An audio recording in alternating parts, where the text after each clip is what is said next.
Friends and enemies. You'll notice Len is not here. Len, I think protesting still the Bitcoin Magazine show tomorrow. So he's done me a solid and brought in our good buddy Scribe, Bitcoin Scribe, to help co-host the show. So welcome, Bitcoin Scribe. Good to see you. How you doing? I'm good, Joey. Thanks for having me. My pleasure, buddy. My pleasure. We were just talking about the struggles and ups and downs of doing home renos and backyard renos and all these things. Wood's expensive, let me tell you guys.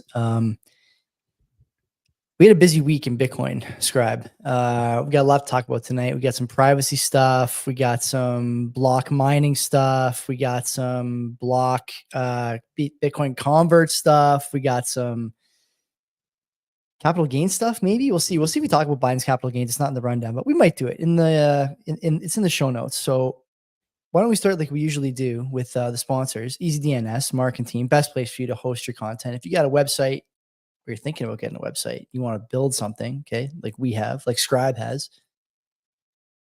How do you do it? You need a website first. You got to go to EasyDNS. Mark will help you buy a domain, which even though Saylor says there is no second best, he hoards domain names. And so I would argue that he actually believes the domains are second best. Get your domain name, you start putting your content there. What else do you need? You need someone you can rely on and not have your stuff taken down. Mark's for sure not going to have that problem. He wrote Unassailable. The book is behind me here somewhere. On top of that, you can have all the virtual private server needs that you have met by Mark. So for our, sort of friend group here, Bitcoin node, Nostr relay, Nodeless implementation, BTC pay server, whatever, okay? You'd be transmitting data, not money. Do it all with EasyDNS, VPS. Plus you got PGP and GPG email, a bunch of other bells and whistles. Go there. CBP Media is the code, or tell Mark we sent you. We know you guys are stacking up. Mark told us that he's very pleased about the traffic that the promo code is getting, which is sick. We love that. So go there, keep it up. Another company that's thrilled with the traffic we're sending them, Bull Bitcoin. We love Bull. Okay, you can go to the post office, buy KYC-free coin with cash on your account with Bull Bitcoin. Bring your QR code that the website gives you. Tell the post office to scan it. They'll look at you confused. You look at them with a confident smirk and trade your fiat bucks for the hardest money around. On top of that, if you want to do e-transfers in, you're not too worried about the privacy stuff. You want to do e-transfers, you can do that too. Piece of cake. Everything's easy. It's all non-custodial. They never hold your Bitcoin. You give them a wallet address, Lightning address, LBTC, whatever. They send it to you. Everything is coin joined on the way out, which may not be the case forever. We're going to find out. Talk about that tonight. And on top of that, you can pay your bills there. Not just like, one-off kind of cell phone and stuff, but if you really want to live on the Bitcoin standard, your mortgage, your property tax, energy bills, whatever. They got all the vendors there. Big drop-down list on the bills platform. I want Bitcoin.ca's website, or you can go there, use our promo code. It's in the show notes. I don't have it memorized. You for sure don't have it memorized. And we look forward to seeing you guys continue to run your money through Bull Bitcoin because they're crushing it. Now, before we get into housekeeping here, I'm going to do the boost. Len sent me the boost. I should have sent these to you, Scribe. I don't want to read them, but Len does a good job with them. We got a handful of boosts here. Bitcoin plus food, 200 sats. Unlistenable audio. Sorry. Bitcoin plus food. Listen to me. This is about the Tom and Aiden episode from last week. I made a mistake in the setup. So StreamYard wants a camera and a mic. It wants you to pick your inputs when you fire up the thing. It's easy when you're streaming, but when you're at home, you actually have to use the OBS camera, but not the OBS mic. So my fault there, but it gets better after about 7 or 8 minutes. I did end up fixing it thanks to somebody in the chat and Tom paying attention to the live feed. So Bitcoin plus food. Hope you come back for another episode, buddy. Owen 21, 333 sats. Appreciate as always. We appreciate you, buddy. Mo BTC Dick, 500 sats. This is good alpha. Something we talked about offline, Scribe. Tagging on to the trades debate. We're about to have an insane squeeze in trade work. I've been a Sparky, that's an electrician, for 8 years now, and I've never seen so few new hires ever. Not even close. We're getting maybe 1 or 2 new hires a month, and 90% of the time they have no idea what they're getting into and will most likely not continue in this career despite us trying to accommodate them. Tradie wages are going to rival very high-paying careers in the next decade, I think. MobiC Dick, I agree with you. Now, the real question is that show that Ricky is doing on Crave now, where he's a trades guy. Is that going to improve the flow? I don't know. We're going to find out.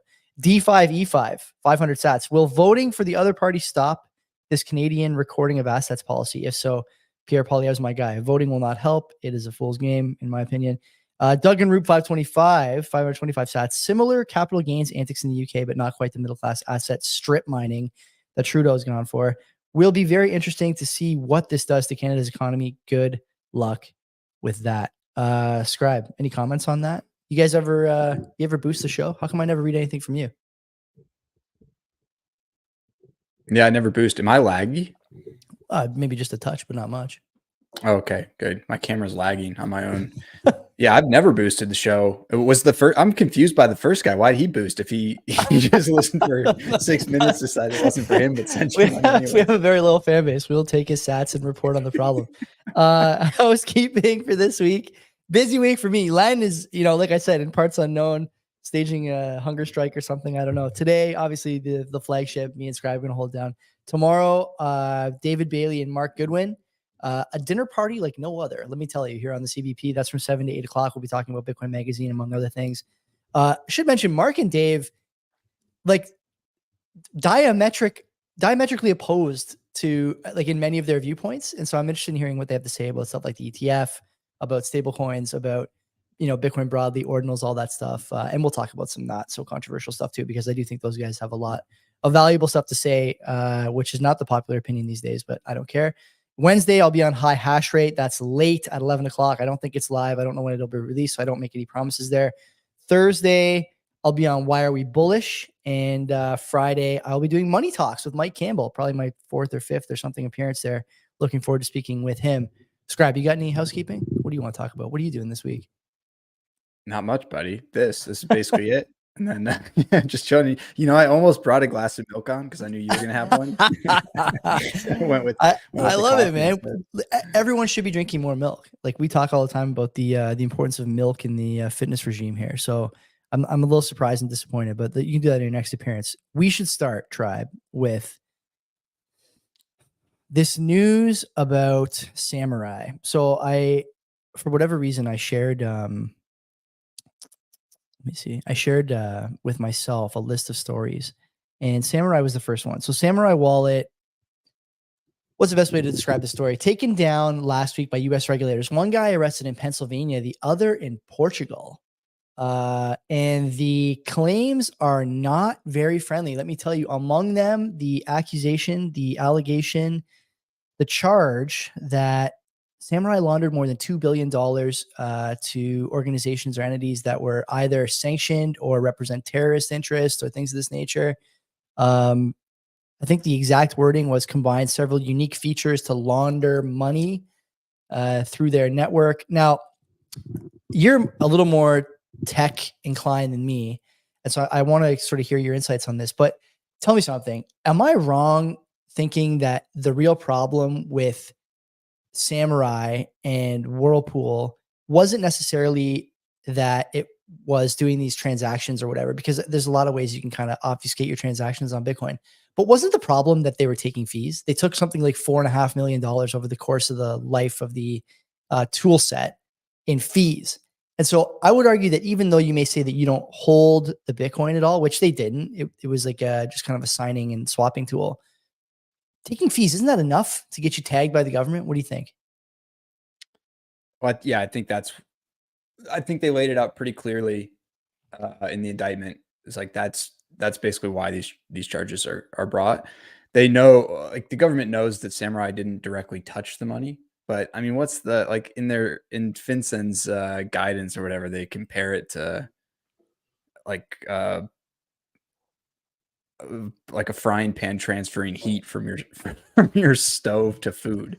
It's like that's all it takes really to be you're aiding and abetting basically in money laundering.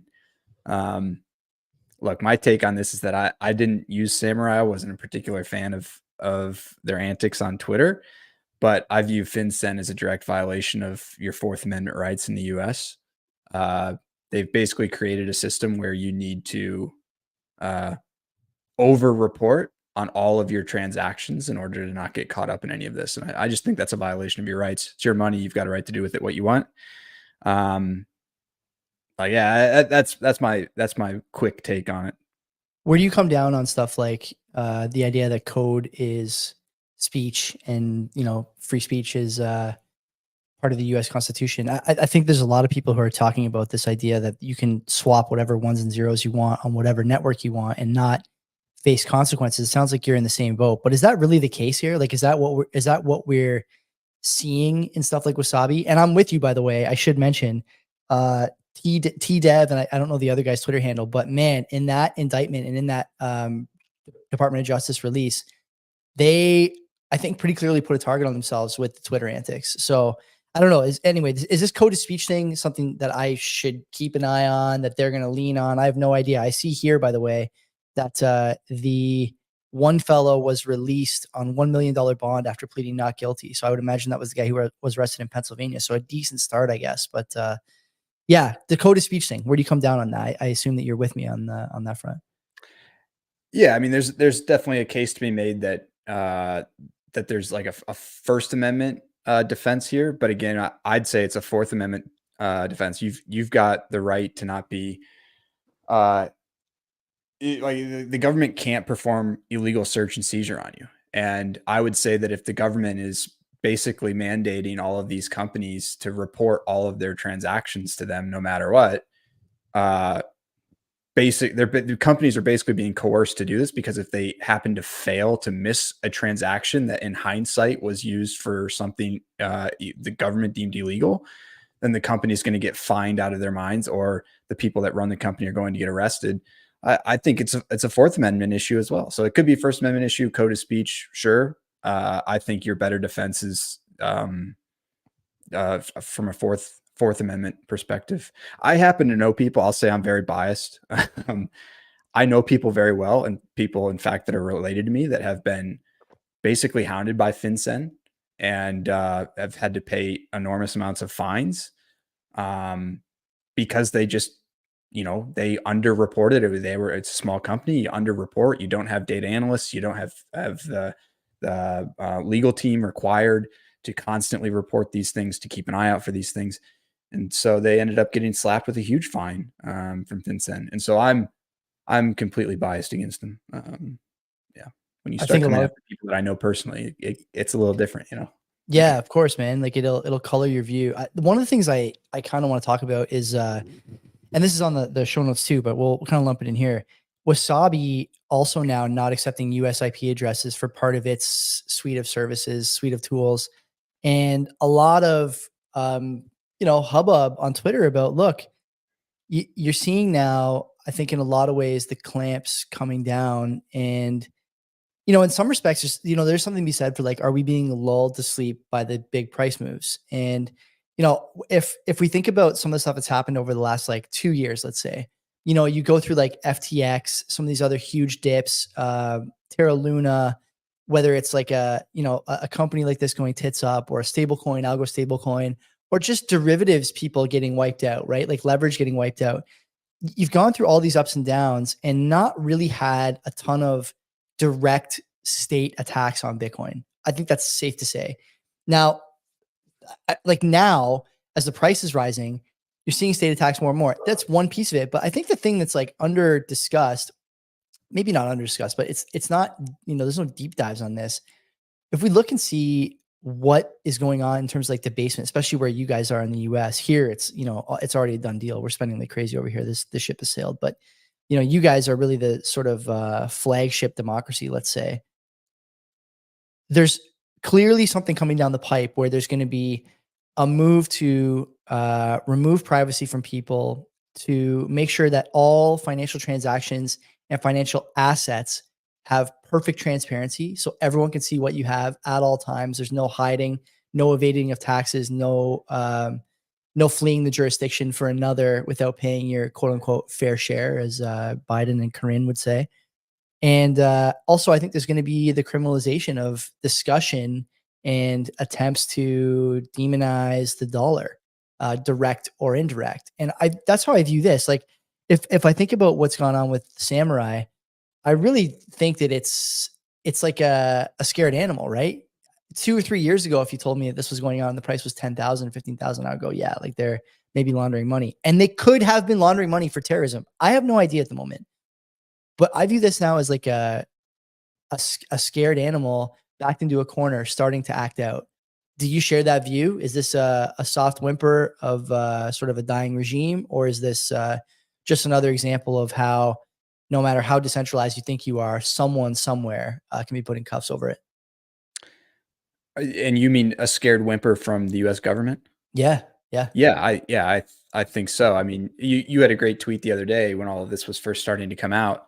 It's like, this is an admission from a government that's told us over and over again that this thing that we're doing is a beanie baby, it's a tulip. This is an admission from them that what we have here has legs. It is money.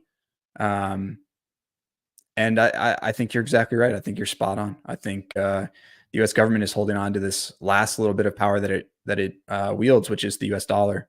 And as soon as that thing starts to collapse, man, God help us, because it's not going to be pretty, I don't think.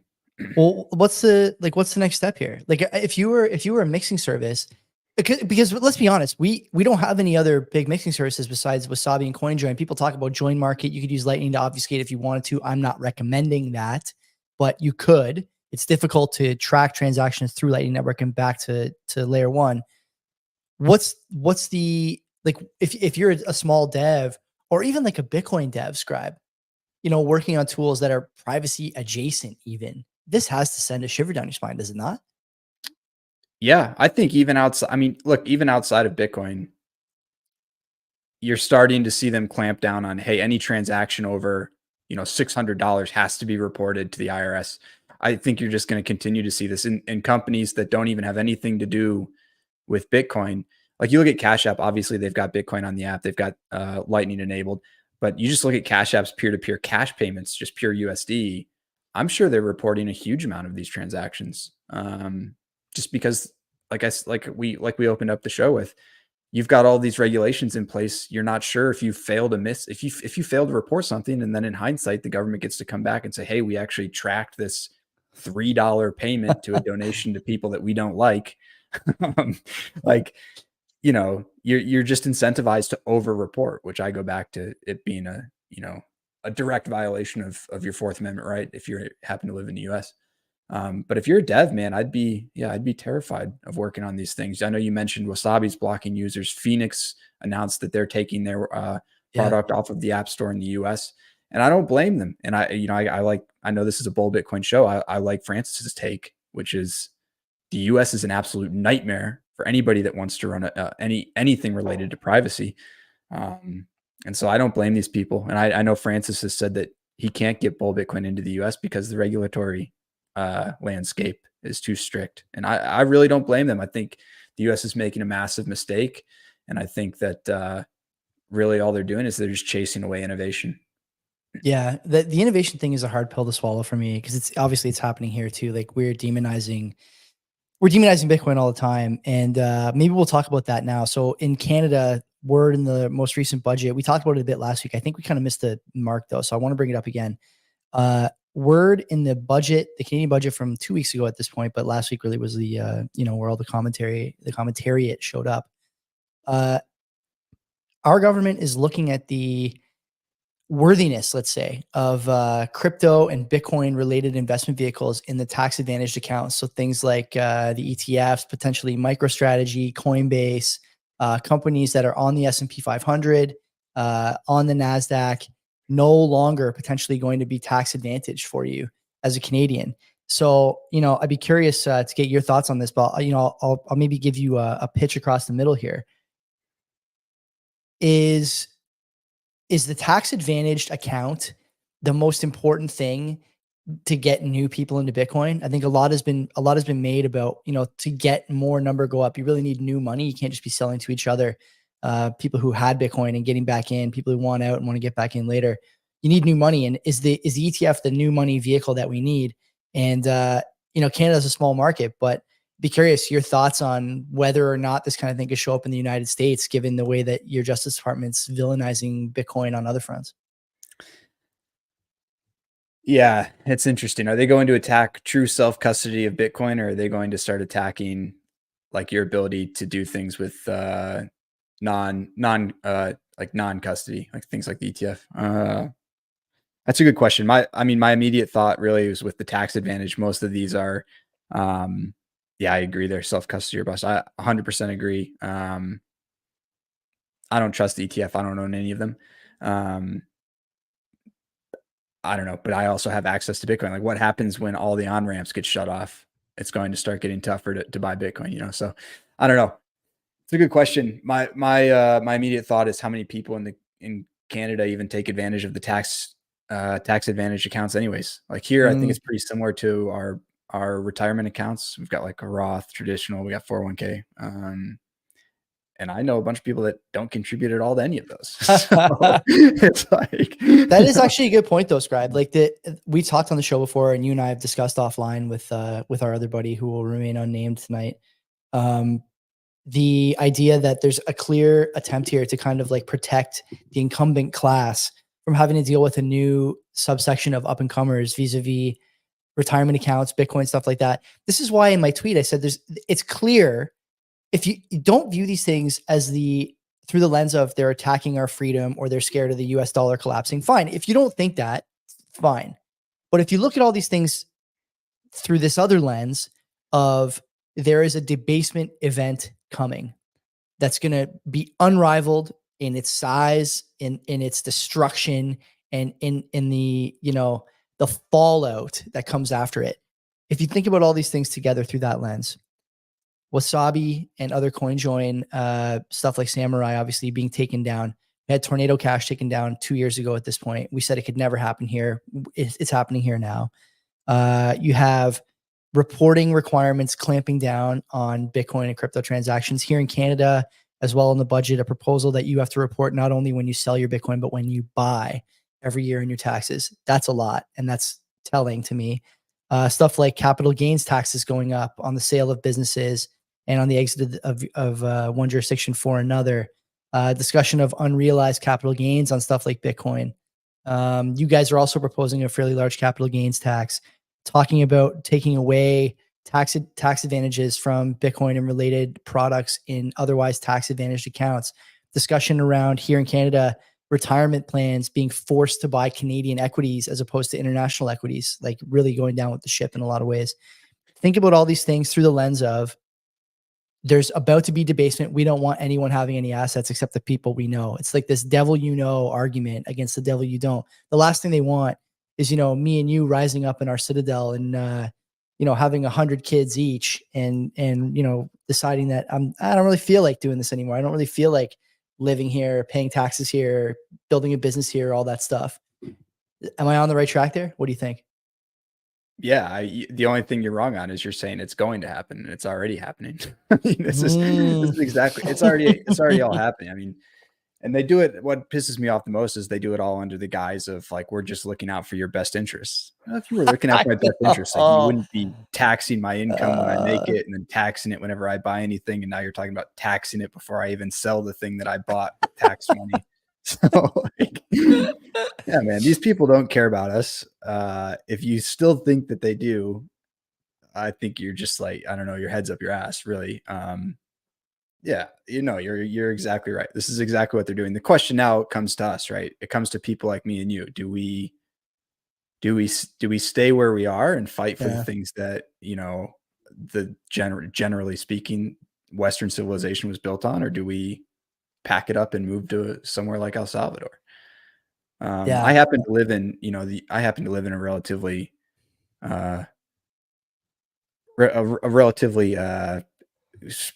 it's a low population place in the US. There aren't many people. I know all my neighbors very well. So I think the things that a lot of people in larger cities in the US deal with are things that aren't much of a concern to me. And I'm much more inclined to stay where I am. And I feel quite good where I am. So yeah, I don't know, you guys have some state protections too, right? Like your state puts up a barrier to entry as far as like oppressive new laws and regs. Here, we don't have that same barrier. They try to. It's getting harder and harder to see where the difference between state and federal regulation is in the US.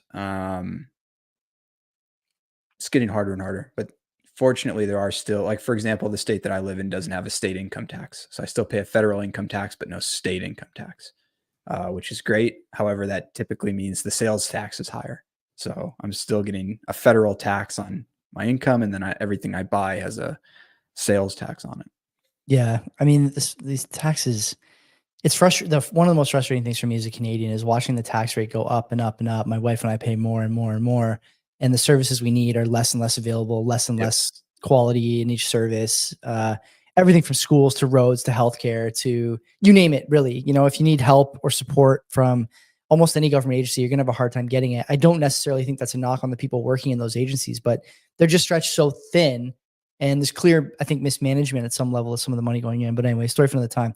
Let's move on How to about you just let people do what they want to do? Like you and I are both homeowners. I know we've got something here in the rundown about owning your own home, but yeah. you and I are homeowners, and we were talking right before we started. It's like I'm rebuilding a deck that I have out back, and here's what I have to do. I've got to go to the city. I've got to pay for a permit. It's like $30. So you pay for a permit to do work on your own house. I buy all of the material that I need with money that was taxed when I got it. And then I pay a sales tax on that. I do all the labor myself.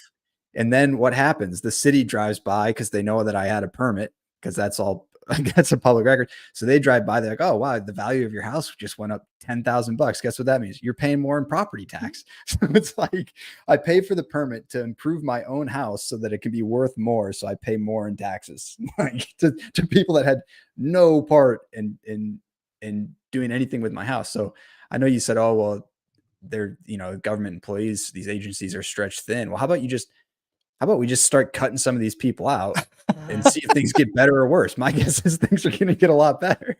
I personally love having to talk to a bunch of people who don't know me or my house or my neighbors about building stuff. But I mean, you and me have talked before about like my neighbor who's got these huge fence posts in, and she wants to build a fence that's like 10 feet, but someone in the vicinity will not let her build it, like calls the city every time. And I just think, like, just don't ask. It's your property. You want to build a palisade wall? Go for it. Like, who cares?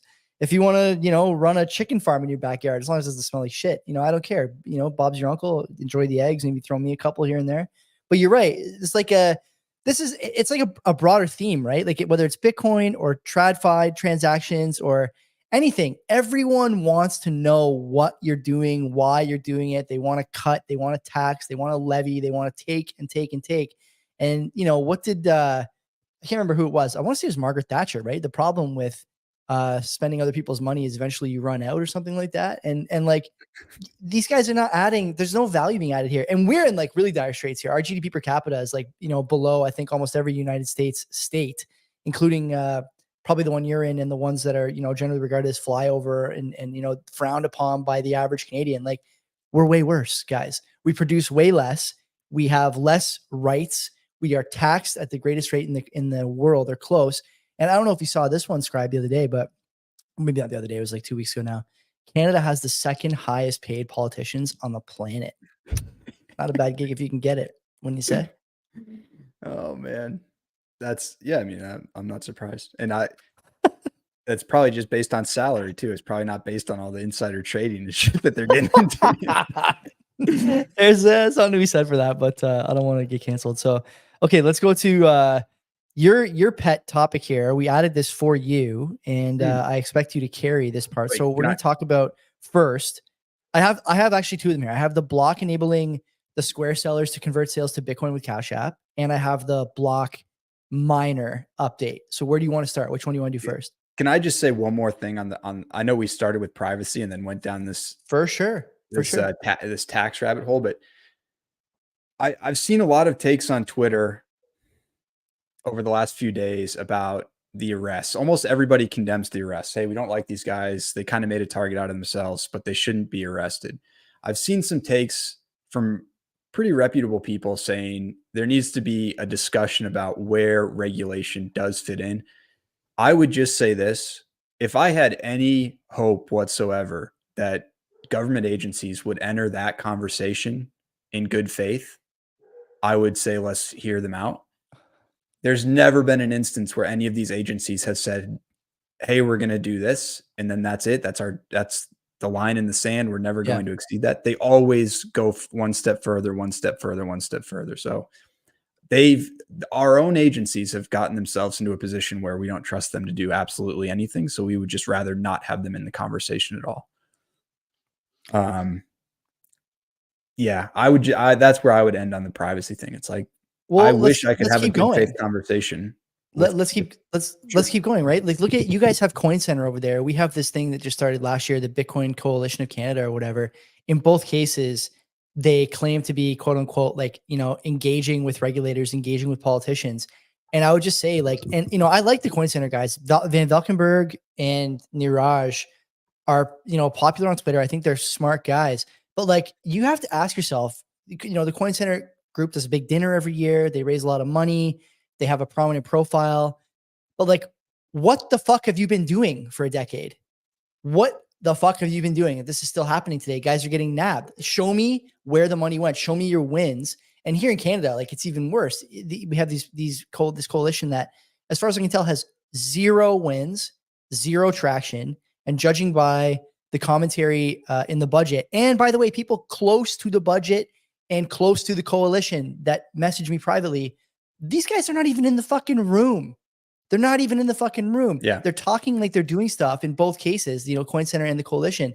And the results are fucking 0. And the obvious, argument you could make, oh, well, it'd be worse if we weren't there. Well, we'll never know. And I got bad news for you. If the best argument you could make is that it'd be worse if you weren't around or weren't there, you're not going to make it. Like, that's not a good argument. And so I don't know, like, where do you, like, even Porter, right? Satoshi Action Fund, he's trying to go state by state. It's a bit of a different operation, but like, fuck, man, if people are still getting arrested for running open source stuff, like, where have you been? What have you been doing? What have you been focusing on? If not this, do you not understand the value prop of Bitcoin? Do you not understand the importance of privacy in a democratic system? Do you not understand the importance of financial freedom for people who are in weird situations and don't want other people to know how much Bitcoin they have, which, by the way, these mixing tools do.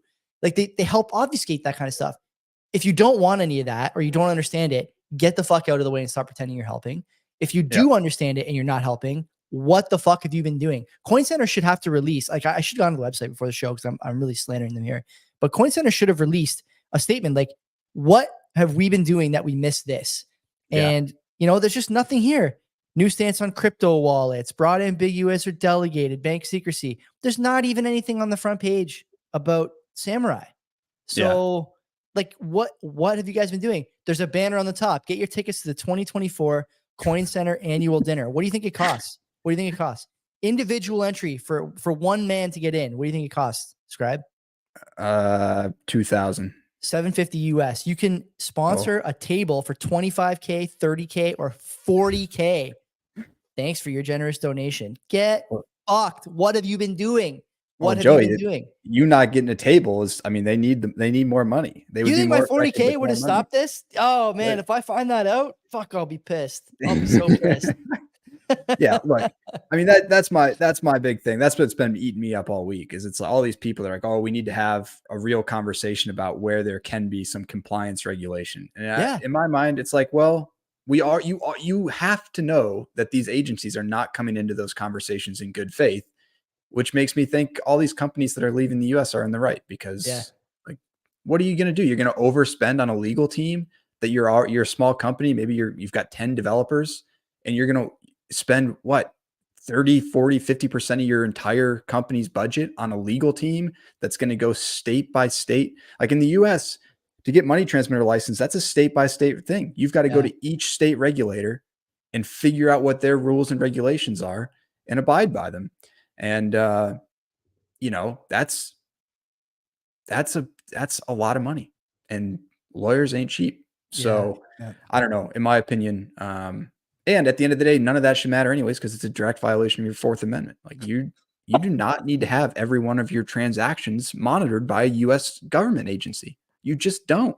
Do you think that they'll come down on your side after some like long drawn out legal battle, or they just don't? This is the other problem I have. Like, I don't see a lot of it in Canada because we don't have the same kind of strict set of guiding documents that you guys have. But my biggest fear is that they just draw this out for 5 years or 10 years and demoralize and destroy and degrade and discourage people from running similar services and from building on Bitcoin and all these things. And then they lose the end anyway. But by that time, it's like, it's too late. Like, the traction's gone, the excitement's gone, the CBDC's rolled out, whatever, right? Like, I don't know. Do you think that you're going to end up being a sort of Fourth Amendment victor here, or is it just they're going to steamroll that too? I don't know what the history is. Like, did they steamroll the Constitution like that often? I can't imagine they do. Oh, sure. Yeah. What do you? They do. Who knew? Who knew? The thing's basically maybe read this. I'd be shocked. I bet you could ask a bunch of our congressmen and senators to recite every amendment. I mean, look, like we go back to a few weeks ago when Tucker was interviewing Putin. Whatever you think about Putin, the guy has a pretty good understanding of Russian history, if nothing else. He's a Spurg. He's a Spurg for history. I would challenge. He's got no notes. He's just rattling off thousands of years of Russian history. I would challenge anybody in the U.S. government to tell you anything about, like, I don't know, the first 10 presidents of this country. They wouldn't be able to. No, there's no doubt. No, I wouldn't say that our current officials have a high respect for the founding documents of this country. Oh, fuck. All right. Well, let's go to this always happens. Len always picks a good first topic, and we end up going for 40 minutes, and we only do the stories we actually like instead of all the ones we put in the notes. Okay, so what do you want to do here? You want to do the block miner? This is interesting, right? This is, I think, like state of the art stuff. The size of the chip or something is like crazy, and the efficiency is crazy. Tell me about this. Well, yeah, right now, I'm first of all, I'll start. I'm biased also towards block. I'm a big block guy. Really like block. Really like what they're doing. When it comes to mining, they I just pulled up kind of like a timeline of what's going on with their mining. So in October 2021, when block was still Square, Dorsey tweeted that they were considering developing a mining system. And he just tweeted out, like, what would you guys like to see from that? This was October 2021. By January 2022, they came out and basically said, we're going to move forward with this based on the feedback that we got. These are the things we're going to focus on. And the biggest thing that they needed to focus on, they said, was vertical integration. They wanted to do everything in-house, including building out their own chip system, right? Not long after that, Intel announced that they were going to roll out a Bitcoin mining ASIC. And one of their first customers was Block. So like they went from, hey, we're going to do everything vertically integrated to we're kind of outsourcing our chip development to Intel. Well, it didn't take Intel long to like abandon that product. And in April 2023, they basically announced that they're going to stop production of this. This was a 5 nanometer chip. And Block actually went ahead and bought out a ton of those chips. So Intel stops taking orders, they stopped producing it, and Block bought a ton of them and basically said, this is going to hold us over until we can design our own 3 nanometer chip. And last week they announced that their design on the 3 nanometer chip, which is supposedly much more efficient, is now done, and they're sending it to the foundry to be made. So that's the news on their chip. Dorsey also announced that they're going to develop an entire mining system. So they'll sell the chips, and then they'll also sell their own system. And then with the chips, they're going to release a mining development kit, which is pretty cool. Spiral, another Block company entity, has already released like a lightning development kit. So this mining development kit could be bought or used in tandem. I think it's going to be open. I think it's going to be an open source development kit. But you could buy a mining chip, the ASIC itself, from Block outside of its own mining system, and then use the MDK to maybe even design your own rig. So pretty cool stuff. I like this a lot. I gotta be honest with you.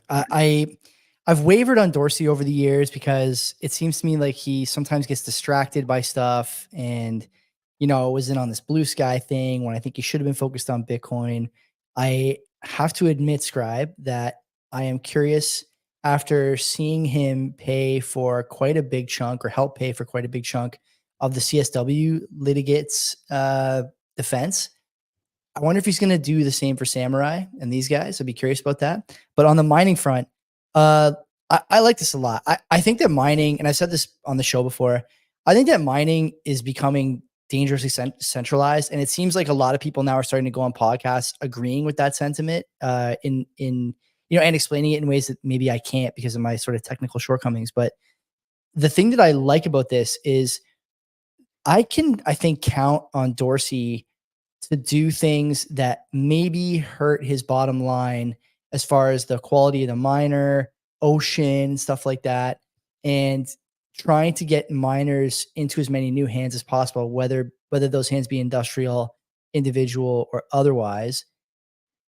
I don't know what the like ETA is on this. I don't think it's in the article here, at least not the one that I'm reading. But like inside of 2 or 3 years, it's not bad. I think the big question is like, how are you going to handle what's clearly a supply chain crunch and all this stuff, right? Like miners are infamously hard to get a hold of. Industrial miners have been securing, quote unquote, securing hardware, putting out announcements about securing hardware, watching their stock price rip, and then never getting the hardware while it's actually efficient based on the hash rate. And I'd be curious how he's going to avoid doing something or having the same problems. Do you have any thoughts on that? Yeah, the hardware bit is particularly important. The one thing I would say about Block is that they also own a number of well, I wouldn't say a number, like Square, their point of sale terminal, they build their hardware. So they have some existing infrastructure for hardware production. Now it's not a Bitcoin mining rig, and it's not, producing your own silicon chips, which is particularly difficult. And there's only a few companies in the world that produce them at scale. The nice thing about Bitcoin mining is that I don't think you really need to be able to scale really big, because I don't think there's a ton of people that are going to jump on the opportunity to mine Bitcoin. So the margins have to be right for them for sure on this product. But I don't think they've got to produce anything in huge quantities, at least at the start. So I don't think it'll be a big issue for them. I think it's easy. Like they have their venture arm backed Gridless, which is where is it in the article here? Kenya. So they have a place to kind of roll this out on like a pilot scale, like a pilot scale launch size. I don't know. Like the other thing too that kind of worries me here, if I look at like the market for ASICs, whether it's new or used, it's hard to displace the current, champion of the space, right? Whether it's Antminer or whatever else is out there. These guys, they have a stranglehold on the market, not only because of their production capacity and whatnot, but also because they have like, the sort of like embeddedness of being in every industrial miner's warehouse and being in every homeowner's HVAC setup or whatever. So like Dorsey really has to be, what is it saying? You have to be 10x better to get people out of the sticky ecosystem or off of a sticky product. How do you get to be 10 times better in a system, in an ecosystem that's as competitive as Bitcoin mining? And by the way, only getting more competitive. Anyone who looks at the hash rate chart, like talk about a chart that's due for a pullback that's never coming. That's the one. So like in an ecosystem this competitive, how is he going to displace any of these guys? This is the other thing I have a problem with. I get that he's like kind of a big dreamer and has, very, very significant aspirations to do great things. But I worry this is a bit more than he can chew. And also, from a hardware perspective, how was their Bitcoin wallet received? That's a much simpler piece of hardware. I realize these things are, not quite so easily compared, but I don't think it was received that well. I haven't heard a lot of people talking about it, speaking highly of it. And so I wonder, like, if you couldn't get that right for a lot of consumers in what's arguably a much less competitive market at a lower entry point and a lower price point, what makes them think he can do this? Yeah, I agree. I did not get a BitKey. BitKey kind of prides itself on having a cloud-based backup for your seed phrase, which is a huge red flag. Here's what you have to consider with Block. Block is a publicly traded company in the US. And I think what Dorsey's trying to do is he's trying to create this middle lane for Bitcoin where you've got your Bitcoin maxis, you've got no coiners, and then you've got a bunch of people in the US particularly that maybe you want to get into Bitcoin, but they don't know how. Now we've got these ETFs. We talked about that a little bit at the front of the show. But how can you actually get Bitcoin into the hands of people that want direct access to Bitcoin in a way that's pretty easy to use? And I think that's where Block is trying to create products. I think that's what BitKey is. So it's certainly got its flaws, but I understand at least where they are. And I would imagine that that's also what they're going to do with mining. So you're saying, how are you going to create this 10x event that gets people out of the sticky situation? Maybe he doesn't want to take people away from ant miners. Maybe he wants to get brand new miners in. And I'll tell you, if you want to get home miners, because one of his big things is he wants to decentralize mining. If you want to get home miners, one of the best things you can do is just make sure that you send a system when someone orders it. Because at the moment, if you're trying to buy like a used miner, you basically just send somebody that you meet online Bitcoin and hope that the thing shows up. So yeah, that's one thing you get. Of course, you can make them more efficient. That's what's going to pull in larger industrial miners, although I don't think that's what Dorsey's plan is for this. So I think the issue they're going to run into is really a marketing issue. Like, how are they going to bring in new home miners? Because I believe that's the niche they're going for. Yeah, that's a good point, actually. I kind of do like this idea that, you don't have to go to Kaboom Racks. I love the Kaboom Racks guys. Don't get me wrong. They're doing the Lord's work, but the idea that you have to go on Kaboom Racks, pay for a used ASIC, you don't know really how long the thing is going to last. You don't know, sort of the condition of it. Or you can go on these other Telegram channels where, like you said, you send a guy Bitcoin, he sends you a skid of like loose boards and loose, frames and loose whatever, loose power supplies, and says like, well, hopefully there's 10 units here, but there might be like 6 or 0.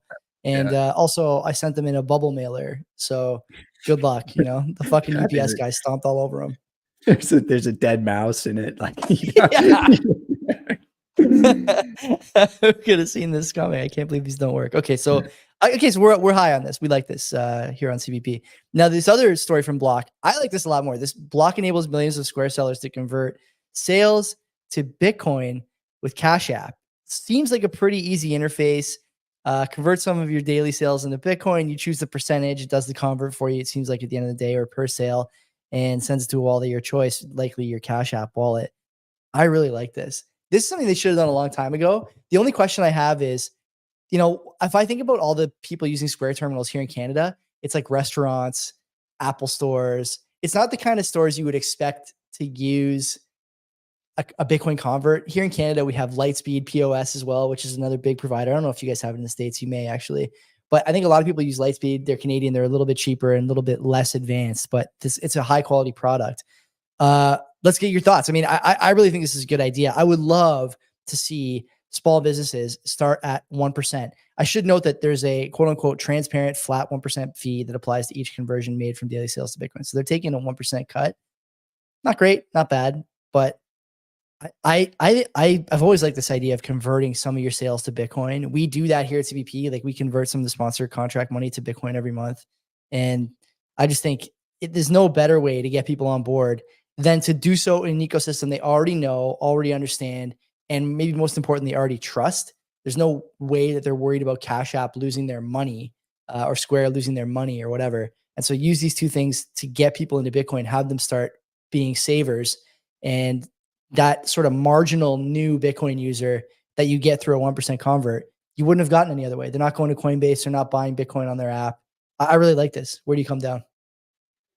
Yeah, this is a great move from Block to use Bitcoin to create what I call shared value wins across their products. So you've got Square merchants that use Square terminals, and then you've got Cash App users that use Cash App.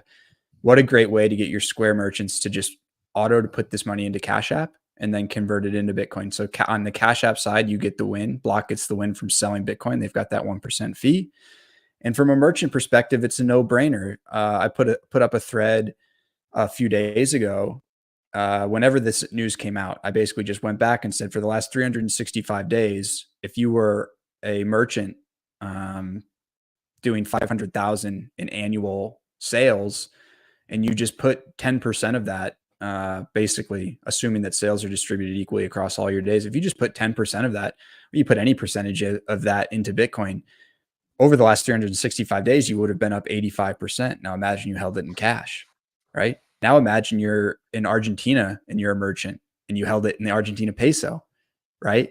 So I think Square has a massive opportunity here to provide a lot of really, really great store value. They get to lean on Bitcoin for its store value properties. Yeah, that's a great. What did you call that? Shared what? Victory? Shared what wins? Shared app wins? Shared business wins? Yeah. So if you're a company, you've got multiple products, right? Like Block. People know Block owns Square and Cash App. They also own Tidal. They own Spiral. Like they own Afterpay. So anytime you can create a product or some feature within a product that hits more than one of the things in your ecosystem. In this case, it's Cash App and Square. Mhm. I just call it a shared value win. Like, you know, the merchant wins because they get to basically have a safer store of value in Bitcoin, and Cash App wins because they get to make basically 1% on the Bitcoin that you buy. So I call this a shared value. I think this is great. This is a good thread. I retweeted this the other day, but people who haven't seen it should go back and look. It's on your feed, Bitcoin Scribe from April 24th. Lots of good data. You might be the biggest Square bull that I know out. Like, you definitely are a bigger bull than me on Square, and probably also than our mutual friend SB, who's another Square bull. Like, what is the, I don't know, what is the value prop? Like, I'm trying to understand why anyone would use another POS terminal besides one that gives you optionality. And I don't see it anywhere. Afterpay is another great example. Like, you know, you do an Afterpay thing. Afterpay is the kind of thing that a lot of people use now because of the economic conditions we find ourselves in. Square terminals are things a lot of people use. Cash App, a lot of people use. I don't understand why you'd go somewhere else for any of these services. Now, you're a big title guy as well. Do you want to? You should give me a breakdown here, a quick breakdown, like 30,000-foot view on your title / Bitcoin tie-in take that I've heard you mention a few times. As I think it's pretty good, even though I don't use title. It's a good idea. Yeah. So Tidal is a music streaming platform that Block acquired. This is why you see Dorsey hanging out with Jay-Z all the time, by the way, which, look, based on the Diddy stuff, he may need to separate himself a little bit, you know. That's what I was saying. But yeah. Yeah. There goes your chance of ever having Dorsey on the episode. On the pod. No, so Tidal's a music streaming service. Primary competitor, obviously, is Spotify. And look, one of the reasons that Jack and Jay-Z have Tidal and own Tidal is that they want to change the way musicians get paid. That's basically their goal of Tidal. Well, what better way than just letting me like pay artists directly for their music on Tidal? And the beauty of it being a block product is that you don't even need Bitcoin to do this. Although I think it's like Lightning would be an excellent way to create these payment rails between the products. You're an artist, you've got music on Tidal, and you've got a Cash App account. Why not just have your like business cash tag attached to your profile and let me send money from my Cash App account over to yours? Better yet, do it over Lightning and let me attach any Lightning wallet that I want to it. I send sats. Tidal sends the sats to the artists, to their Cash App account. Incoming payments come in as either Bitcoin or USD. Yeah. And I paid the artist directly for their music. It's like, again, it's an easy cross product shared value. Like, your music's on Tidal and you have a Cash App thing, and then Cash App or Block as a business just takes a 1% fee or whatever it is, and the artist gets paid directly over Lightning. I have to take a chance here to bash the other Jack for, I think, again, falling short, coming up short, being more talk than product delivery on the strike side. Man, look at the stuff Dorsey's accomplished just in the last year, right? You say what you want about Big Key, say what you want about this mining thing, but both of them coming to fruition pretty quickly. I realize that he's got quite a bit more capital behind him than Mallers does, but you know, I've talked to you about this a little bit offline, but I'd be curious to hear your thoughts on, you know, whether or not Mallers has really delivered anything in the last 2 years or 3 years since the Miami, Bukele address, about bringing strike overseas and strike to the US and Bitcoin payments and all this stuff. Nothing really ever found traction, got a foothold, right? And I'm frustrated by that because I think a lot of people felt like he was a guy who was really tip of the spear, but I don't know. I feel like he's really underdelivered. Where do you come down on all that? Is he as disappointing as I think he is, or is he, does he deserve a little more credit? I don't know.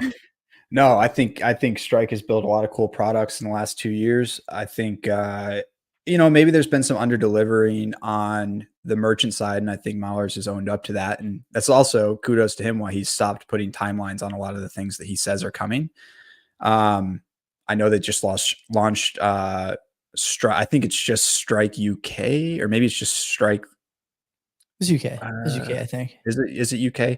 I know there's a difference now between like whether you can have it in London, whether you can have it UK. And I think they launched Strike UK, but not Strike London or whatever. I don't know exactly what they did, but I know they're still rolling that stuff out.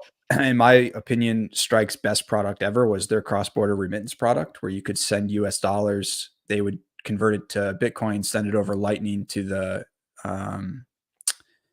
recipient's country, and then reconvert it into the local currency and put it straight into their bank account. So, for example, I could send $10 US to somebody in Kenya, and they would receive it directly to their bank account in their local currency.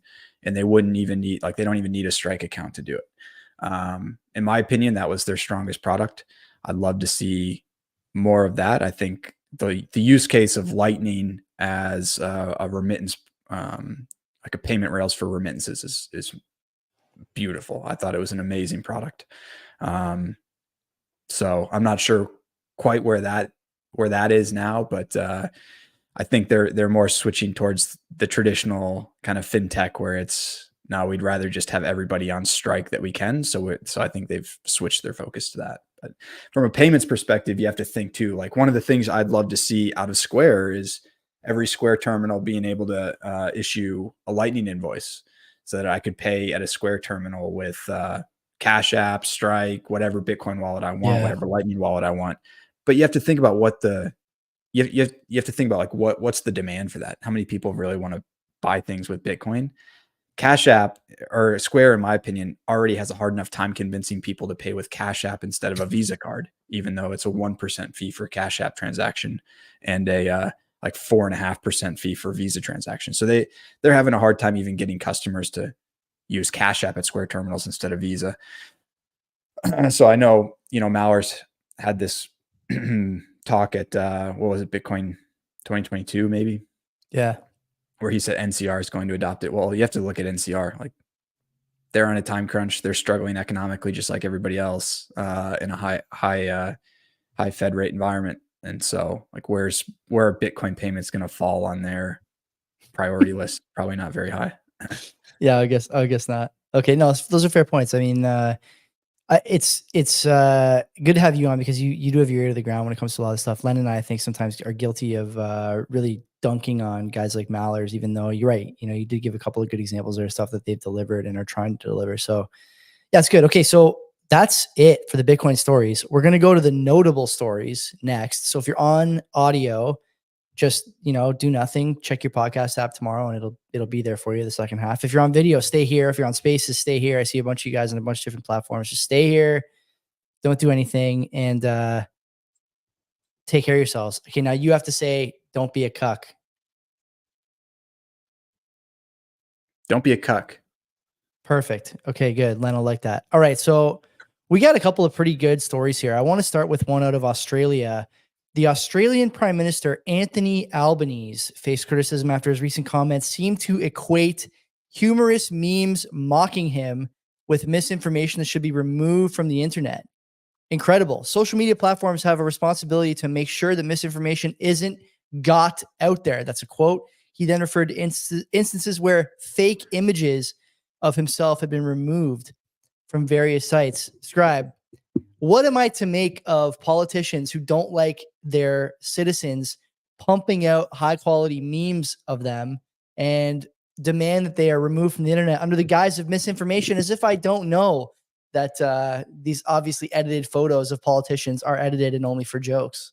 Should this guy, the prison colony of Australia, things are not going well over there for a number of reasons now, but this is a bad one. I would say this is a pretty bad one.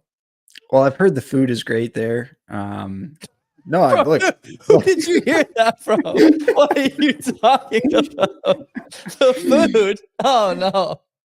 Yeah, no, look, I've heard the Australian cuisine is spectacular.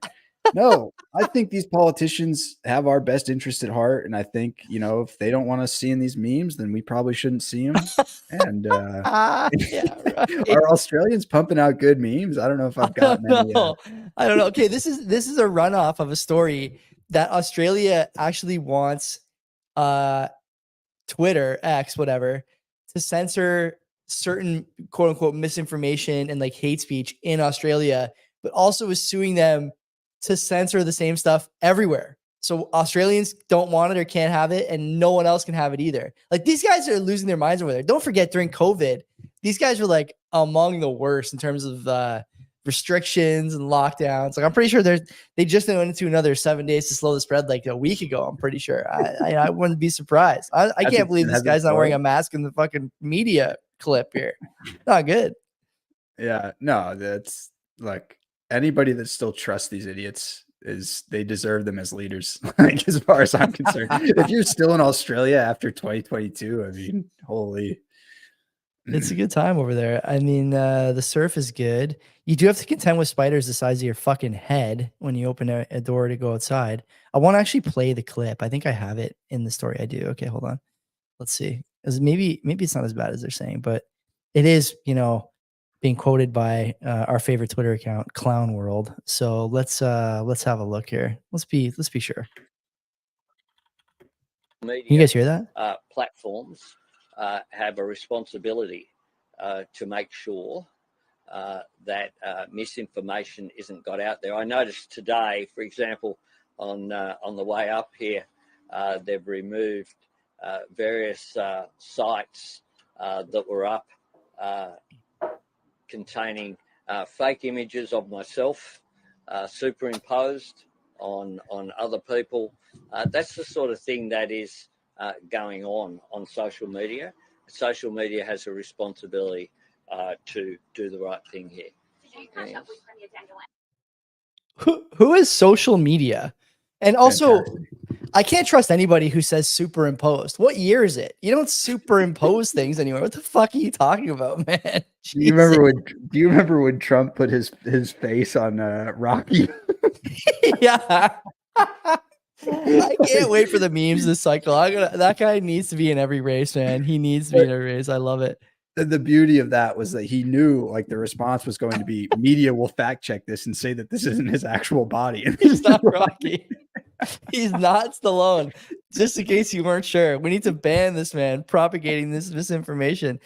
Okay, let's go to the next notable story. This is near and dear to me here in Canada. A Canadian town in the Gulf of St. Lawrence, the name of which I will certainly mispronounce. The archipelago Îles-de-la-Madeleine will only officials say that the requirement of a QR code to enter or leave will only be for tourists, while residents will be required to show their driver's license to enter or leave.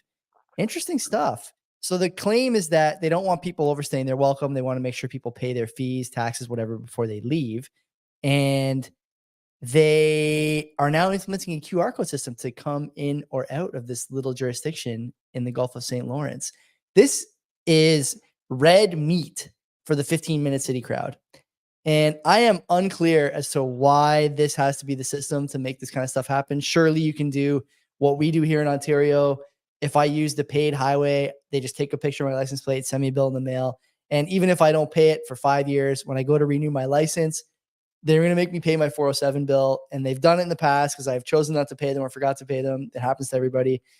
It's insane to me that this QR code is being issued after the 15-minute city thing, after COVID when there's QR codes for the vaccines. Why throw anyone any red meat unless you're really planning on doubling down on this system? What do you think, Scribe? Well, my favorite part of this story is that it's the little, is it a township? What's a municipality? Yeah, basically. Yeah. It's 12,000 people and everything. I pulled up the stories. It's all just residents complaining about it. If we live in if Canada is this beautiful democracy, how in the world are all 12,000 residents super upset with this, but it still goes through? This is a great point. Yeah. How do we stop this?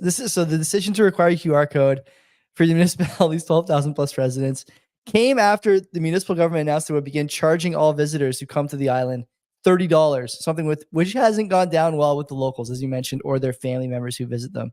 Pretty jokes. Like the idea that you would charge people to come to an area that, if I think, like, I don't know the area that well, but if I think about other sort of small municipalities with 10 or 12,000 people, what is the thing they're all begging for year round? It's like local economy inputs, and they want your GDP, they want your tourism, they want your visits, they want your money. And now you're going to charge them $30 to come. Like, whose idea was this? This is Canadian economics at its best, by the way. This is something we see all the time, just completely backwards stuff here. I don't understand what they're trying to do. Yeah, well, the QR code goes back to our discussion at the very beginning of the show about your privacy. Like they don't just they're going to be tracking you. Like, it's just one step towards something that you don't want. So I would say don't seed the ground here. But man, like, I don't know. It's just so funny to me because you're supposed, the idea is you live in a town small enough where you know your representatives, so that if they do something dumb, they've got to shop at the same grocery stores as you. They've got to see you face to face. So the idea that this is such a small municipality where all of the residents seem upset by it, but it's still passed is peak. It's peak 2024. Like, this is where we all are now. What if I told you can get more peak 2024? End of the story here. And I quote, despite concerns, Antonin Valiquette, the mayor of Îles-de-la-Madeleine, says that the QR code and driver's license requirements are legal, and that his biggest concern right now is what, Scribe? What's his biggest concern? I don't know. Hit me with it. Fighting disinformation. Oh, Quote, of course. combating disinformation among the citizens for whom the members of the municipal council and I work is what is important. Isn't the important thing actually that you don't do shit that all of them don't want you to do? Isn't that actually the important thing? Not just telling them they're wrong and anything you see online is misinformation. I could have fucking swore that was the job, but I guess not. That might be misinformation too. We need to fight the disinformation that 11,990 of our 12,000 residents are receiving. Oh, fuck. Tabernac. Okay, let's go to another story from Notable North here. I'm gonna share this video. I don't really know what to make of this. Okay, I don't often share videos of the PM, but I can't really do justice to what was said here.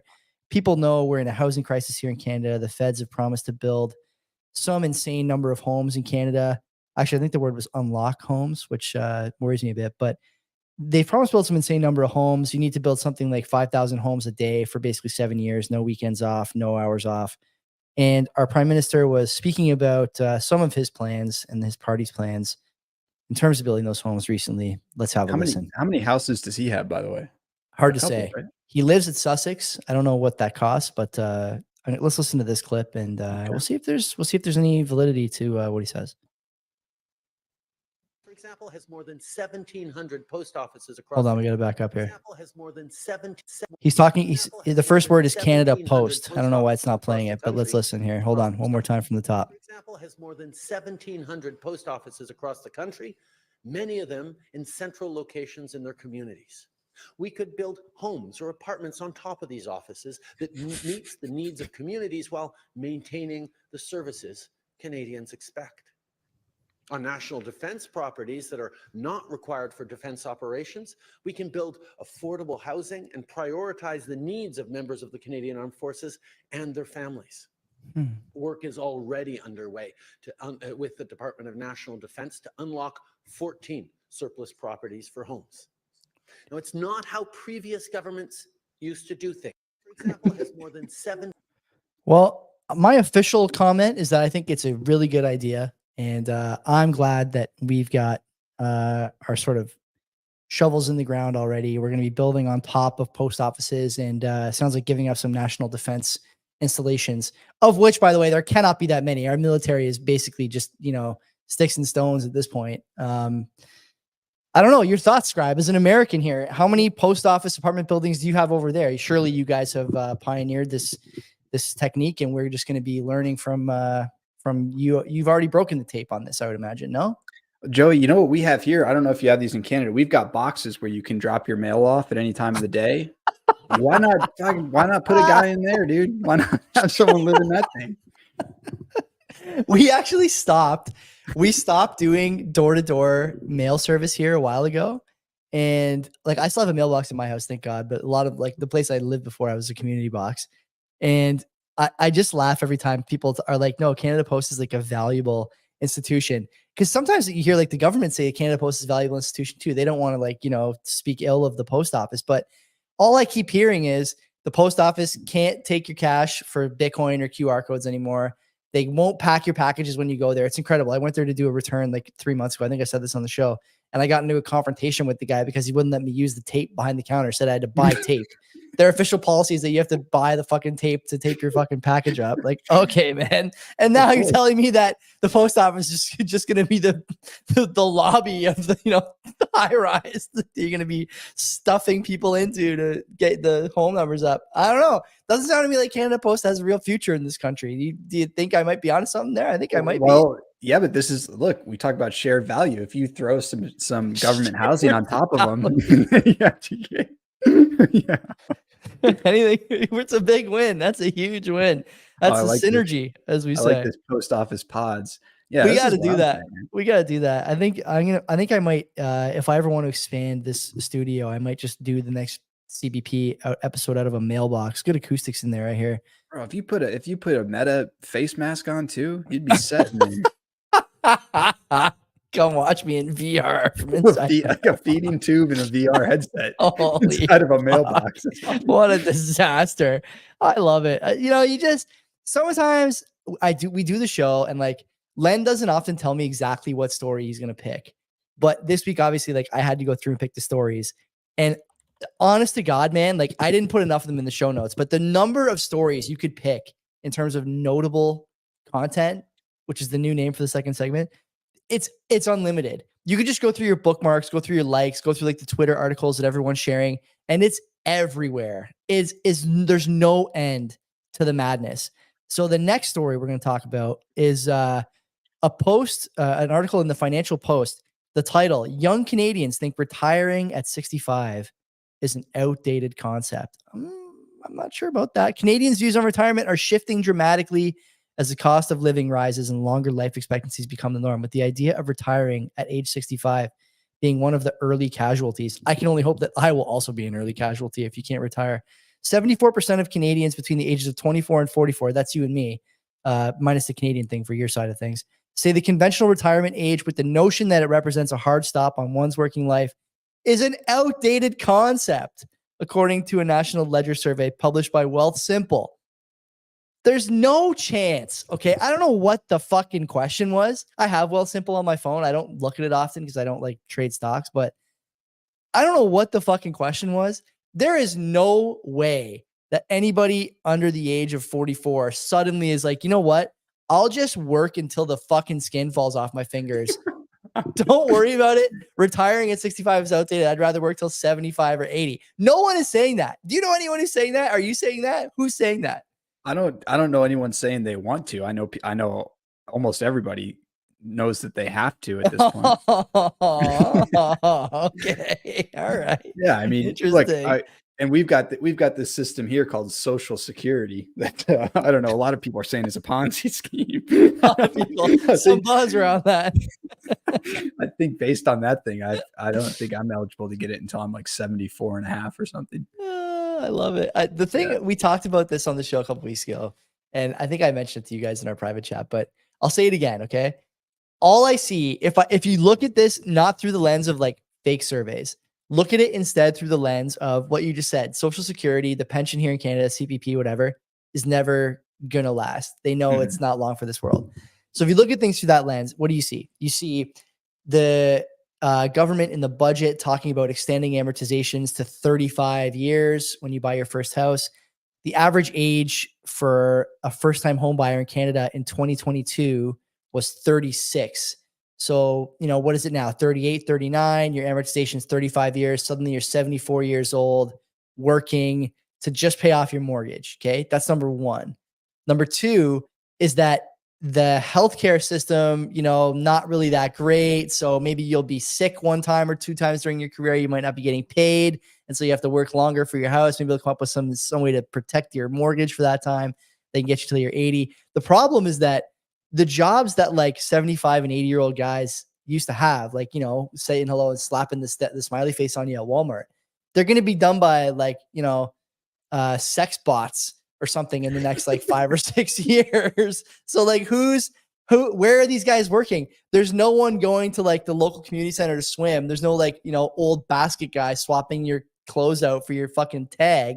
So what exactly are these people going to be doing till they're 75 or 80 years old? There's always this idea that, yeah, you could keep working, you're healthy, but there's no job for you. And then also like, just from an ethical, like esoteric sort of point of view here, what right does anybody have to tell me that I have to give my one crack on God's green earth to bolstering the GDP number at all costs for as long as I possibly can? No questions asked, thanks to a Wealthsimple survey.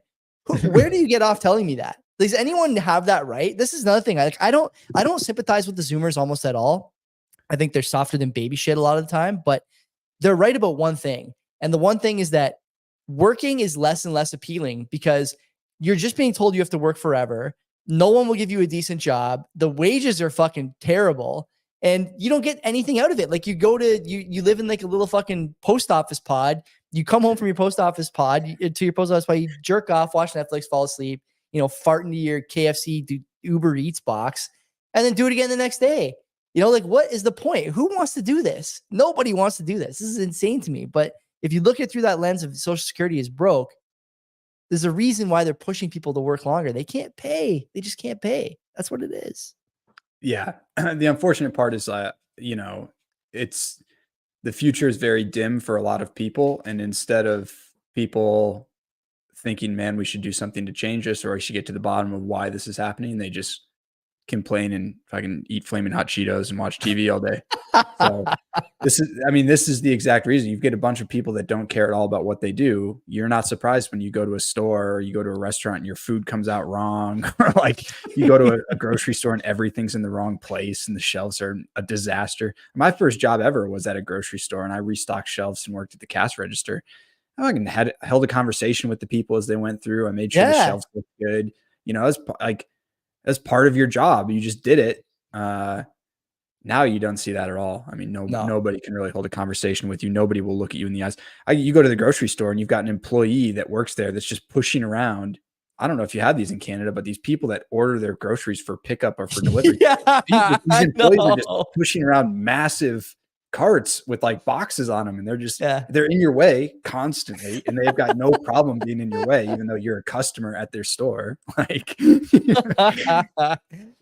is why you get this, is because these people don't care at all about what they're doing. And then to talk about people aging, man, imagine you're 70 years old and the company that you work for or something goes under because, I don't know, you decide to shut down an entire economy for 2 years. Your entire sector's now, all the work's being done by advanced sex bots again. So, something like that. By sex bots again. Yeah. Or like, whatever, something happens and because everybody's, as you put it, softer than baby shit, you shut down an entire economy for 2 years. Yeah. Let's say just hypothetically you lose your job because of that and you're 70 and now you've got to come back into the workforce at 70 years old. Who's going to hire you? No company that's looking for somebody to be around for more than, I don't know, what's the average lifespan? 73. So what is the average lifespan? Is it 73 only for men? It probably is not even that high. I think it's decreasing now. I know in the US it's coming down because everybody's on heroin basically. So you got to choose your way. At 35, you either get on Ozempic or on heroin, but there's no third option. You're gonna lose weight with both. That's it. One or the other. It's one needle or the other. Boomer in the chat raising a good point here. So I didn't even mention this. The new budget also allows you to take up to 100K out of your RRSP, so your retirement savings, for a down payment on a house. So cash in your retirement and spend 35 years paying off the house. It's like something out of fucking Black Mirror, honestly, the way that these guys treat retirement and the expectation that you should ever have a break. Heaven forbid you don't work till you die. Again, I would just say too, like how many people in Canada have 100,000 in their retirement accounts? I don't think it's probably not that many. No, it's not that many. You're absolutely right. Okay, let's go to the next one. I'm sure you're going to pay a fee when you take it out early. So you do actually. I mentioned this in a tweet. You have to pay it all back, or you pay it as capital gains. And so the chances are, the worst part is that if you take it at like 30 to buy a house, when you get taxed on it, let's assume it's like 7 years later, you pay at the rate you are then at. So chances are you're making more when you're 37 than when you're 30, or 32 than when you're 25. So now they get you on everything, right? Everyone wants your fucking money all the time. It never stops. So let's go to the next story here. There's one I want to add to the rundown after this about cottages and whatnot that I thought was pretty funny. Canadians. This is in Toronto Star. The title of the article, you can't make this up. This is unbelievable. The PSYOP is intensifying here in Canada. So you may never own a home. Here's why maybe that's a good thing. And the article has, this is really like, you have to share this because the picture they use and the sort of framing is just, you you can't do it justice just talking about it. And so I'm going to put it up on the screen again here. I don't pay for Toronto Star because it's a rag, but look at this woman. Do you not want this sort of, freedom? Do you not want this? Look at this. This woman is stress-free. Why? She'll never own a home. That's why. Owning a home is stressful. It's very stressful. Let's find out how stressful. The federal government recently announced changes to the borrowing limits on RRSP home buyers plan and introduced 30-year AM mortgages. It's 35 in some cases. For first-time home buyers purchasing new homes. Moves meant to make home ownership more affordable. All those measures, by the way, will put upward price pressure on housing here in Canada. While it's easy to feel owning a home is a life goal, it may not be a bad thing to consider forgetting it altogether, not putting it off, not moving to a place where you can afford a home, not thinking about finding a partner who can help you buy a home and start a life with you, but forgetting it altogether. Here are the benefits of being a lifelong renter. You can't make this up. There's geographic flexibility in being a renter. Yeah, you can move anywhere, sure. But why wouldn't you just move to a place where you can afford a fucking house and put roots down? Okay, like this is the thing people understand. The stability that comes with owning a home is what leads to family formation. Many studies have been done on declining birth rates. There's a number of factors in declining birth rates, okay? Of course, without cutting your teeth at the grocery store job, you can't talk to a chick at a bar. You don't know how. That's a problem. The dating apps and the Pareto principle, those are a problem. But a bigger problem that's not discussed because it's inconvenient is that when you don't have a home, you don't start a family because there's no stability. There's no community around you. You don't have the impulse to grow in the place where you are. It's a problem. Or you can listen to this clown. You can end your lease, pack up, and plant roots elsewhere. Like, yeah, when you lose your job to a sex bot, it's frictionless. You can go anywhere and rent another fucking post office bot. Perfect. You can live at a post office. It's great. You don't have to get your hands dirty as a renter. What does that mean? It just means you don't have to learn any skills. If you weren't always DIYing another house project, oh man, just imagine the extra time you'd have to invest in growing your income or playing with your kids if you weren't DIYing. This is sick. Okay. One of the joys when I was growing up, doing stuff with my father was learning stuff about the house, learning stuff about, like, what are you doing to the house? Why are we doing this to the house? We're improving it. We're spending money on it. There's a renovation. There's an addition. There's a pool, whatever, right? Over the years, that's how you build the foundation for goal setting. When you can look at your father, your parents, whatever, and say like, man, this house used to look a certain way. Now it looks this way. How did that happen? It happened because we planned. We found time and made a plan to save and spend money on the house and grow the equity and give you guys a better place to live. Not a fucking apartment building, okay? This is ridiculous. You might end up with a lot more free cash flow. I don't know. It seems to me like if you didn't have the means to buy a house, more free cash flow might not be something you find in your fortune cookie. Do you agree with that, Scribe? Am I missing something there? I'm pretty sure that I have that nailed down. Yeah, I 100% agree. I don't, most of the people I know that are these like lifelong renters are lifelong renters because they'd never saved enough to buy a house. And I don't think, I mean, there are definitely a lot of cases where people don't earn enough to save enough, but look, if you're renting, you're just paying somebody else's mortgage, right? So it's not like your rents. I've never, ever been in a situation where my rent has gone down year over year. I've never even been in a situation where it stayed stable. So you're just going to be paying somebody else's mortgage. Like you're not getting more free cash flow. More free time with your kids and more free cash flow. Less debt. As a renter, homeowners find themselves in need of fast cash and use home equity line to borrow. How about the scare quotes on borrow against the equity they have in their home? Homeowners just need to cover the interest typically, but don't necessarily have to pay the principal money back until they sell the home. Sounds nice, right? Think again. Many homeowners have basically turned their homes into ATM machines. That is just not true. Yeah. It's not true. It doesn't work like that. The interest on large sums of money on your home equity line will pile up. Believe me. Okay. You can't buy a roof on your house without noticing it on your monthly outgoing payments. Yeah. The upside for renters, they don't have access to the loans. The upside is you're trapped in your credit card debt and you're non-collateralized line of credit at a rate that is quadruple what I pay when I borrow against my house. Yeah, Good job. Here's your cupcake. instead of your 5% HELOC, you've got a 27% Visa. Like, well, you have to take it against your fucking Visa card at the ATM. It's 20% as soon as you touch the cash. You can add a bullet point to this article. It's like you can't get air miles with Delta when you borrow against your house. I love it. These guys putting these stories in, like, it really makes me laugh. And I listen, I shouldn't laugh at all of it because I do sympathize with people who can't buy a fucking house. Okay. I get it. It's fucking hard. I got friends who are in that situation, but man, the idea that the press has the testicular fortitude to run to the editor's room and say, yeah, I want to run this story about not being able to own a house and living in a post office pod or whatever. Like, it's not right. And you're setting the bar so low for Canadians. And there is something to be said about expectation setting. And if the expectation is owning a home, you will find that people push to own a home and think that they can do it. And when you think you can do something, you'd be surprised about the results. You may overachieve in a lot of cases. It happens to everybody, you know? But if you think that the only option for you is living in an apartment, jerking off into your crusty sock again, and turning on the latest Sydney Sweeney movie, maybe not in that order, actually. I guess you'd probably be doing it in the opposite order if the crusty sock was in the equation.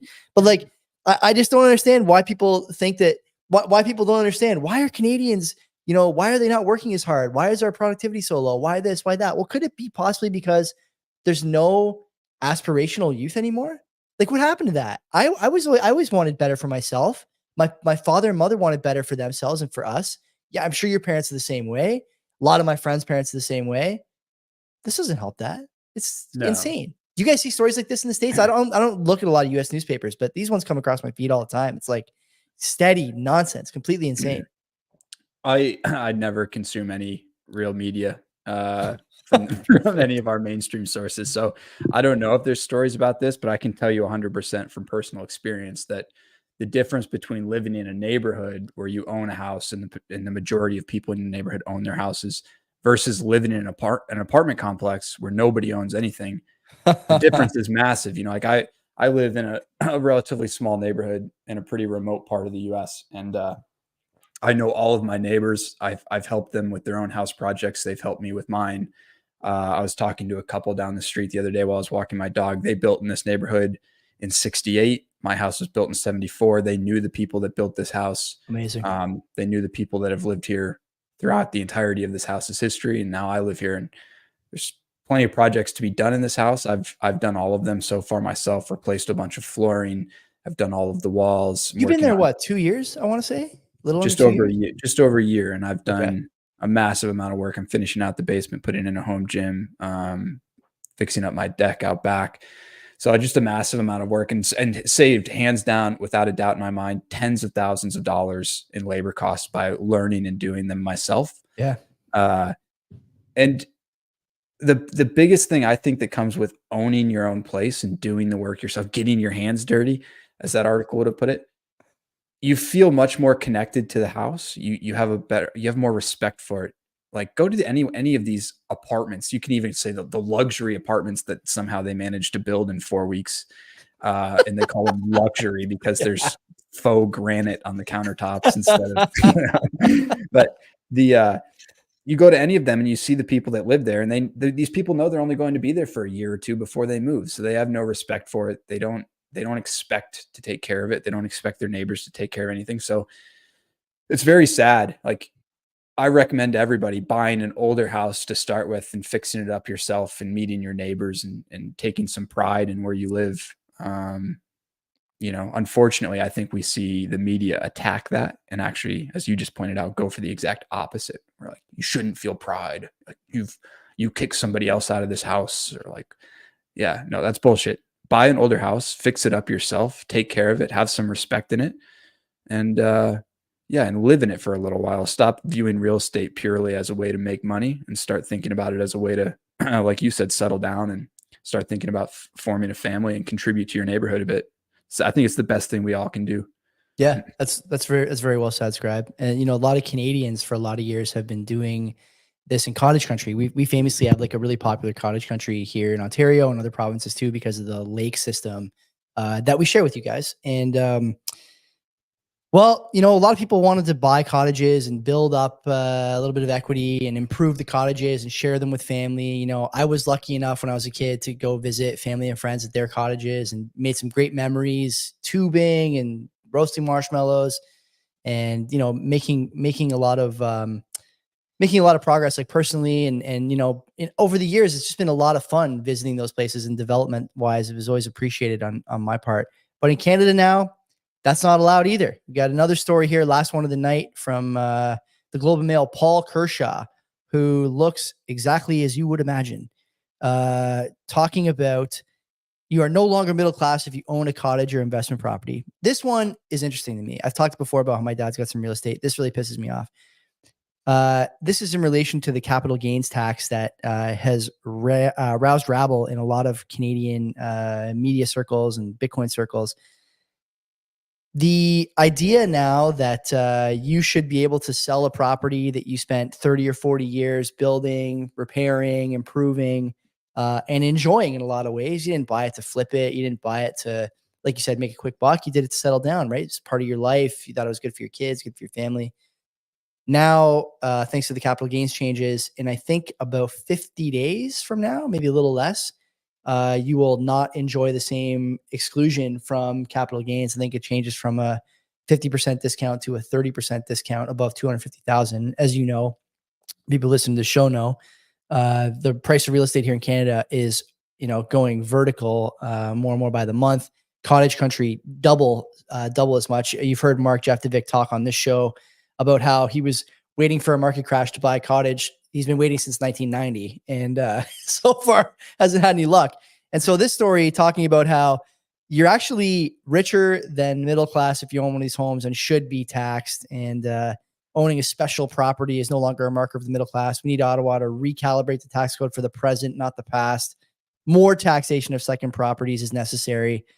The worst part about this is that they even call them mom and pop investors. Mom and pop investors are just people who are doing the same things you and me are doing in Bitcoin, trying to get away from a debased currency that's, failing in terms of its key features, and also starting to waver in terms of its saving potential. And I really find this to be frustrating because I think that there's a lot of people who, come from meager means, who have found a way to buy a small property on the lake, or were the first guy on an empty lake and, spent their time quite literally like weed whacking paths to get to and from the property, to and from the lake, helping the neighbors, as you mentioned, stuff that you're doing in your community, and adding value to those areas through their contributions and through the stability that they bring. And now they're being penalized for it. Again, these are a lot of middle-class people, mom and pop investors, as they mentioned. I find this sort of article despicable. Mr. Kershaw, a professor of public policy, I believe someone told me earlier today. So he's an expert. He's an expert. Yeah, Generation Squeeze has a podcast actually that I try to listen to, but it's just unbelievably whiny and sad. Canada's leading voice for generational fairness. Certainly not their leading voice for modern hairstyles. I'll tell you that. He looks like Lyle Lovett. I don't know if you guys know who that is, but does he have that broccoli cut? Yeah, pretty sure. It's like that's pretty modern. That's modern. Yeah, is it? It's something. I don't know exactly what I would call it, but it's kiddos these days. It's not good. It's not good. And this guy doesn't speak for me.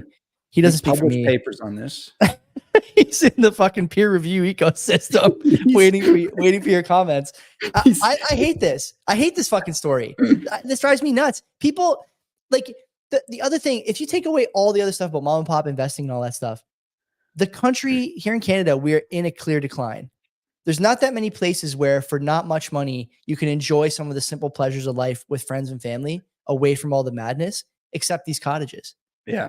And now you're telling me that you can't enjoy it. You can't pass it down to your kids for them to enjoy it without taking a huge tax penalty. It's insane.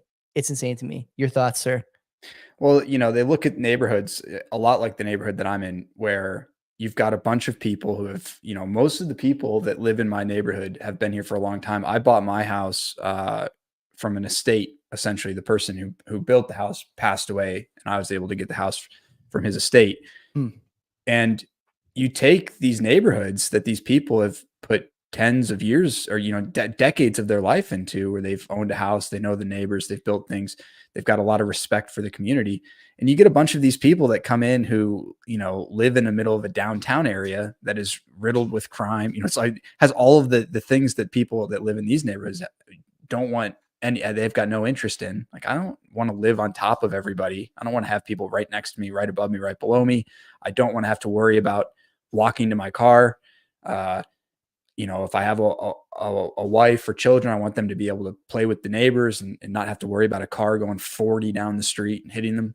That's miles per hour. People in Canada, 40 miles per hour. Oh yeah. Sorry. I don't know what to convert that to, but like, you take them and then you take all these people, like this guy's this genius who works in a university, comes through, who's probably pro, you should never own a house ever, who's maybe never owned a house himself. And he comes in and says, no, what you guys are doing is actually completely wrong.